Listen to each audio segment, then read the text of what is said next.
నమస్తే. ఇన్నాళ్ళు నన్ను సపోర్ట్ చేస్తూ, ఎంకరేజ్ చేస్తూ మీ ప్రేమని నాకు అందిస్తున్న ప్రతి ఒక్కరికి కృతజ్ఞతలు. అలాగే ఈ వీడియో కూడా ఖచ్చితంగా మీకు ఉపయోగపడుతుంది. లైక్, షేర్ అండ్ సబ్స్క్రైబ్ చేసి మీ సపోర్ట్‌ని నాకు అందించండి. అలాగే ఈ వీడియో పట్ల మీకున్న అభిప్రాయాన్ని కామెంట్ సెక్షన్‌లో కామెంట్ చేసి తెలియజేయండి. ఇప్పుడు వీడియోని చూద్దాం. సూర్యోస్మి, నేను మీ విక్రమాదిత్య. ఆరోగ్యమే మహాభాగ్యం, ఆరోగ్యం భాస్కరాధీనం. ఆదివారం మద్యం, మాంసం, మైదనం వద్దు, ఆరోగ్యం, ఐశ్వర్యం వద్దు. మీరు ఆచరించండి, 10 మందిని ఆచరింపచేయండి. ఆచరించండి, ఆరోగ్యవంతులుగా ఉండండి. ఆచరించండి, ఐశ్వర్యవంతులు కండి.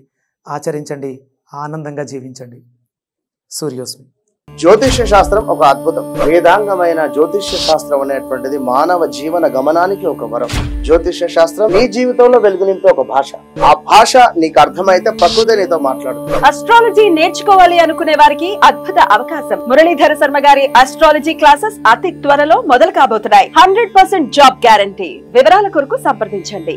నమస్తే, వెల్కమ్ టు అవర్ ఛానల్. నేను పద్మిని. ప్రస్తుతంతో పాటు ప్రముఖ ఆధ్యాత్మికవేత్త, సన్ స్పిరిచువల్ సొసైటీ ఫౌండర్, సూర్య ఉపాసకులు విక్రమాదిత్య గారు మనతో పాటు ఉన్నారు. మాట్లాడదాం. సార్ నమస్తే. సార్ సూర్యోస్మి తల్లి, ఎలా ఉన్నారు? సూపర్.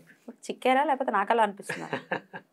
ఏం లేదు, అంటే ప్రయాణాలు అవి ఉన్నాయి కదా, బాగున్నాను. చాలా రోజుల తర్వాత చూసినా కూడా ఇలాగే అనిపిస్తుంటుంది కదా. అంతే, చాలా హెల్దీగా ఉన్నాను. హెల్దీగా ఉన్నారు. Very good, very good.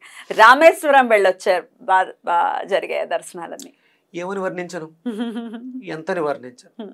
నిజంగా నేను గర్వం కూడా ఉంది నాకు. పొగరంటే గర్వంగా కూడా ఉంది. ఎందుకంటే సన్ స్పిరిచువల్ సొసైటీ అనే ఒక వ్యవస్థను స్థాపించి, అంటే చాలామంది అడుగుతూ ఉంటారు, సన్ స్పిరిచువల్ సొసైటీ అంటే మేము వచ్చి జాయిన్ అవ్వచ్చు ఎలా అడుగుతుంటారు. నాది spiritual society, sun spiritual society. సభ్యత్వాలు ఏముండవా? అంటే నేను ఇప్పటివరకు అలా ఏమో ఆలోచించలేదు. అంటే సభ్యత్వాలు ఇవన్నీ నెమ్మదిగా స్టార్ట్ చేసి ఏవో చేస్తుంటారు. ఈ సొసైటీ ద్వారా సూర్యుడి గురించి చెప్పాలనేది మెయిన్ ఎజెండా, అంతే కదా. నాకున్న టార్గెట్ వ్యక్తిగా మాట్లాడితే అది పెద్దగా ఎక్కువ రోజు సస్టైన్ అవ్వదు, ఉండదు, ఒక బాధ్యత ఉండదు. అందుకని ఒక వ్యవస్థగా మార్చాలని చెప్పేసి కొంతమంది సభ్యులని పెట్టుకోవడం జరిగింది.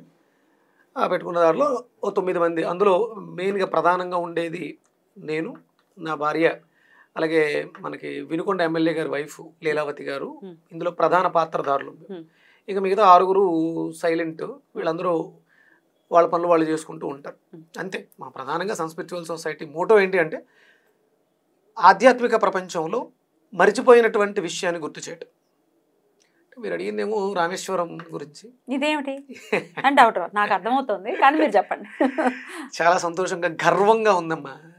Sun spiritual Society founder Vikramaditya అని ఒక పేరు అక్కడ రామేశ్వరంలో నల్లస్వామి అనే ఒక ఎస్ఐ గారు దగ్గరుండి, రూముల దగ్గర నుంచి, వెహికల్ దగ్గర నుంచి, దర్శనాల దగ్గర నుంచి, నూతుల దగ్గర స్నానాల దగ్గర నుంచి అన్ని. అంతకుముందు తెలీదు ఆయన ఎవరు? నాకు నల్లస్వామి, ఆయన తమిళ ఆయన. నల్లస్వామి అంటే మంచి స్వామి అని. అక్కడ ఎస్ఐ ఆయన, సబ్ ఇన్స్పెక్టర్ ఆఫ్ పోలీస్. నిజంగా ఆ పేరుకు తగ్గట్టు ఆయన నిజంగా నల్లస్వామి. నేను అంటే నాకు దీనికి పూర్వపరిచయం ఏంటంటే రఘురామ్ గారు అని ఢిల్లీలో ఉంటారు. మన వీడియోస్ చేసే టైంలో ఫస్ట్లో ఒక చిన్న డిస్టర్బ్ జరిగితే ఆ రోజు మనం బాధపడ్డాను. మీరు అడిగిన సమయం అది చూసి ఫోన్ చేశాడు. ఎందుకంటే నీకు అద్భుతమైనటువంటి ఉజ్వలమైన భవిష్యత్తు ఉంది, ఎవడో నిన్ను కామెంట్ చేశాడని లాగేద్దామని ట్రై చేస్తున్నాను, నువ్వు ఎందుకు బాధపడతావు, మేము ఉన్నాం కదా, నీ వెనక అమ్మవారు ఉంది అని ఆ రోజు చెప్పాను. ఆయన తర్వాత మళ్ళీ గ్యాప్ వచ్చింది. అనుకోకుండా రామేశ్వరం వెళ్ళడానికి ముందు రోజు ఆయన ఫోన్ చేశాడు. ఎందుకో మాట్లాడా, ఏంటంటే ఇలాగా రామేశ్వరం వెళ్తున్నాను అంతే. ఓకే, అయితే నేను మళ్ళీ ఫోన్ చేస్తానని పెట్టేశారు. A to Z ఎయిర్పోర్ట్లో ఆయన రఘురామ్ గారి ద్వారా, గుప్తా గారు అని చెప్పేసి ఆయన మిత్రులు, ఆయనకి నల్లస్వామి మిత్రులు అనమాట. ఈ గుప్తా గారు కుర్తాళం పీఠంలో కొంతకాలం ఉన్న వ్యక్తి. స్వామితో ఉన్నారా? చూడమ్మా ఎంత పెద్ద లింక్. అయితే రామేశ్వరం గురించి 2 మాటలు చెప్పండి. మరి రామేశ్వరం అంటే అసలు తలుచుకుని వెళ్దాము అని అనుకుంటే ఖచ్చితంగా వెళ్ళాలి. ఇప్పుడు కాశీలకు కాదు, కాశీ వెళ్దాము అనుకుని వెళ్దాము అని అనుకున్న పుణ్యం వచ్చేస్తుంది. కానీ రామేశ్వరం అలా కాదు, వెళ్దాము అనుకుంటే ఖచ్చితంగా వెళ్ళాలి అనేది వింటూనే ఉంటాం సర్వసాధారణం. అలాగే మీరు అన్నట్టుగా బావుల్లో స్నానం కానీ, పాపకర్మల్ని ప్రక్షాళన చేసేటటువంటి ఆ విధానం కానీ ప్రత్యక్షంగా చాలా త్వరితగతిన చూసేయచ్చు ఆ ఫలితాన్ని అనేది కూడా చూస్తూ ఉంటాం.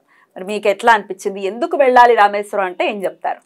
మనకి ఒక సామెత కొంచెం నెగిటివ్గా వెళ్తుంటుందేమో, రామేశ్వరం వెళ్ళిన శనేశ్వరం వదలలేదు అని అంటూ ఉంటారు.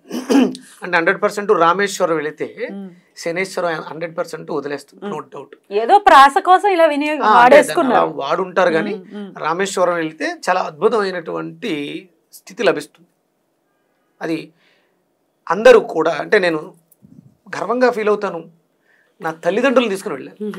అంటే నేను వాళ్ళు ఇంతవరకు ఎక్కడికి నేను పుణ్యక్షేత్రాలకి నేను తీసుకెళ్ళింది లేదు. నన్ను చిన్నప్పుడు ఎప్పుడో మేము అందరం కలిసి ఒక 20 ఏళ్ల క్రితం 25 ఏళ్ల క్రితం అప్పట్లో బస్సులు వేసి టూర్స్ తీసుకెళ్లేవారు.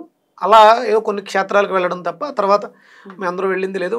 అమ్మగారు వాళ్ళతో వీళ్ళతో కలిసి ఈ పుష్కరాలకు వెళ్ళడం అవి చేసేవారు. మా నాన్నగారు ఆయనకి కాలు బాగుండదు అని చెప్పేసి ఆయన వెళ్లకుండా ఆవిడ ఒక్కదాన్ని పంపడం తప్ప మేము అందరం కలిసి సకుటుంబంగా వెళ్ళటం అనేది మా పెళ్ళైన ఈ 25 ఏళ్ల తర్వాత ఇదే మొట్టమొదటిది. అది రామేశ్వరంతో మా నాన్నగారిని ఒక్కటే అడిగాను, ఎక్కడికి బయటకు రావు, ఇదొక్కటి చేసి దీని తర్వాత ఇంకొకసారి కాశీ తీసుకెళ్తాను, అక్కడతో అంటే తర్వాత ఓపికలు ఉండి చేయగలిగితే చాలా సంతోషం, లేదు అనుకుంటే చాలు, ఈ రెండు నీకు ఈ జన్మకి నీకు ముక్తిని మోక్షాన్ని ఇవ్వడానికి సరిపోతుంది అని చెప్పాను. ఇది ఎందుకు మాట్లాడుతున్నాను అన్నయ్యమ్మా, రాముల వారు తండ్రి మాటకు నిలబడి తనకి ఇప్పుడు ఆయన గట్టిగా తిరగబడి అడుగుంటే రాజ్యాన్ని ఇచ్చేసి ఉండేవారు. ఆయన గొడవ పెట్టుండొచ్చు, ఆయన తండ్రి చెప్పినా సరే లేదు నాన్న నేను ఇప్పుడు ఒకరోజు ఆగితే నా మనసు మారుతుందేమో అని అప్పటికప్పుడే బయలుదేరి వనవాసానికి వెళ్ళిపోయినటువంటి పరిస్థితి. అంటే మనం ఎవరైతే జన్మలు తీసుకున్నామో వాళ్ళు మనకి జన్మనిచ్చి ఇంతటి అద్భుతమైనటువంటి శరీరాన్ని జీవితాన్ని ఇచ్చినందుకు వాళ్ళ రుణం ఎలా తీర్చుకున్నా అంటే నేను నిజంగా సంతోషంగా చెప్తున్నాను. మా నాన్నగారిని అమ్మగారిని తీసుకొని నేను రామేశ్వరం వెళ్ళటం, వాళ్ళకి అక్కడ ప్రోటోకాల్ దర్శనాలు ఇప్పించడం, అంటే ఇది నేను అనుకున్నది కాదు, నాకు అనుకోకుండా జరిగింది. నేను వెళ్ళిన తర్వాత ఎవరినైనా అడగాల ఏంటి అక్కడ ఏముంటుందో ఎలా ఉంటుందో కూడా తెలియదు, ఏమీ ప్లాన్ లేదు, ఏమీ ప్లాన్ లేదు, ఓన్లీ టికెట్స్ మాత్రమే బుక్ చేసుకున్నారు అంతేనా. ఇంకొకటి ఒక నెల రోజుల ముందు ట్రైన్ టికెట్స్ బుక్ చేసుకున్నాం, అవి ఏదో 12 వెయిటింగ్ లిస్ట్లో బుక్ అయింది. ఇక టైం దగ్గర పడిపోతుంది, 4, 5, 6, 7లో ఆగిపోయింది, అవ్వలే, కన్ఫర్మేషన్ అవ్వలే. అప్పటికప్పుడు నిర్ణయం తీసుకున్నాను.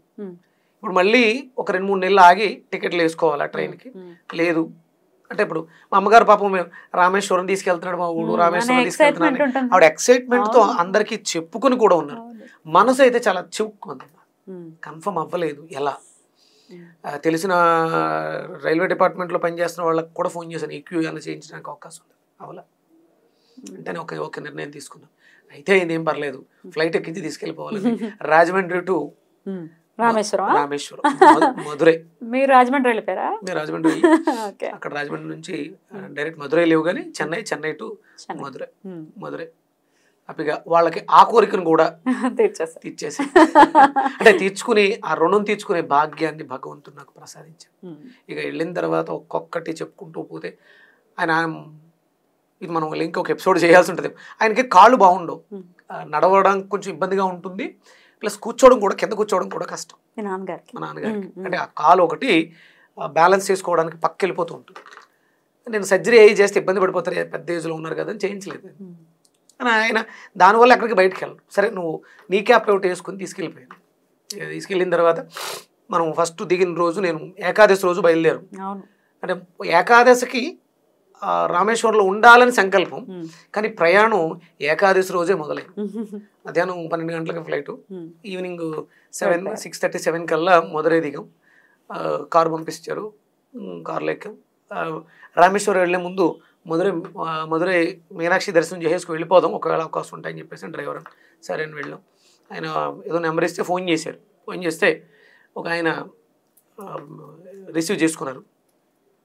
ఆయన ఎదురు నడుస్తున్నారు, వెనకాల ఒక కానిస్టేబుల్ నడుస్తున్నారు. నడిచి ఆయన మాధస్వామి, సబ్ ఇన్స్పెక్టర్ ఆఫ్ పోలీస్, ఆయన కూడా ఉండి అమ్మవారి గర్భగుడి దాకా తీసుకుని వెళ్ళి అక్కడ విపరీతంగా జనం ఉన్నారు. ఆ రోజు ఏకాదశి, విపరీతమైనటువంటి జనం ఉన్నారు. ఆ లైన్లు మించి నడుచుకుంటూ ఒక రకంగా ఆనందంగా ఉంది. ఇంతమందిని దాటుకుని వెళ్తున్నా, పాపం వాళ్ళు ఏమనుకుంటారన్న చిన్న బాధ కూడా ఉంది. వెళ్ళాం, లోపలికి వెళ్ళిపోయాను. అంటే అమ్మవారు అంతటి అద్భుతమైనటువంటి అవకాశాన్ని ఇచ్చింది. అప్పుడే తలుపులు ఓపెన్ చేశారు, హారతులు మొదలైనవి. కూర్చోండి అన్నారు మా నాన్నగారు నాకు. అంటే అక్కడ నిలబడి ఉన్నాం, కూర్చోండి అన్నారు. ఆయన ఇంకేం మాట్లాడుకున్నట్టు అక్కడ కూర్చుండిపోయాడు. అమ్మ కింద కూర్చోలేరు, అసలు కింద కూర్చోలేరు. అసలు నాకు ఆనందానికి అవదులు.